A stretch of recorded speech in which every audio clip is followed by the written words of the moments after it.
The equation of a circle C is x plus 3 squared plus y minus 4 squared is equal to 49. What are its center hk and its radius r? So let's just remind ourselves what a circle is. You have some point, let's call that hk. The circle is a set of all points that are equidistant from that point.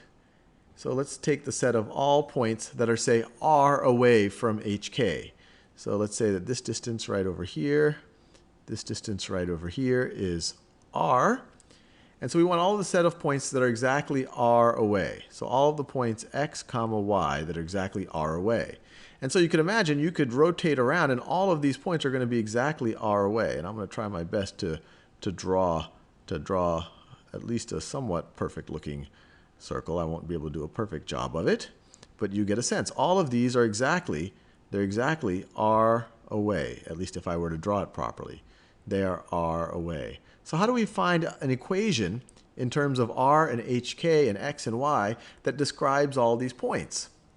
Well, we know how to find the distance between 2 points on a coordinate plane. And in fact, it comes straight out of the Pythagorean theorem. If we were to draw a vertical line right over here that essentially is the change in the vertical axis between these 2 points, up here we're at y, here we're k, so this distance is going to be y minus k. We can do the exact same thing on the horizontal axis.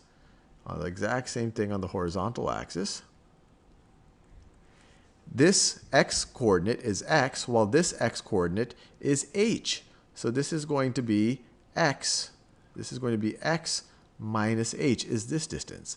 And this is a right triangle because by definition, we're saying, hey, this is a vertical, we're measuring vertical distance here. We're measuring horizontal distance here. So these two things are perpendicular. And so from the Pythagorean theorem, we know that this squared plus this squared must be equal to our distance squared. And this is where the distance formula comes from.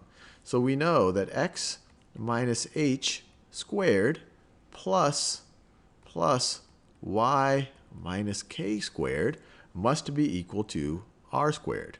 This is the equation for the set. This describes any x and y that satisfies this equation will sit on this circle. Now with that out of the way, let's go answer their question. The equation of the circle is this thing. And this looks awfully close to what we just wrote. We just have to make sure that we don't get confused with the negatives. Remember, it has to be in the form x minus h, y minus k. So let's write it a little bit differently. Instead of x plus 3 squared, we can write that as x minus negative 3 squared. And then plus, well, this is already in the form, plus y minus 4 squared is equal to, instead of 49, we can just call that 7 squared. And so now it becomes pretty clear that our h is negative 3. I wanted to do that in the red color. That our h is negative 3 and that our k is positive 4 and that our r is 7. So we could say h comma k is equal to negative 3 comma positive 4. Make sure to get the, you might say, hey, there's a negative 4 here. No, but look, it's minus k, minus 4. So k is 4. Likewise, it's minus h. You might say, hey, maybe h is a positive 3. But no, you're subtracting the h. So you'd say minus negative 3. And similarly, the radius is 7.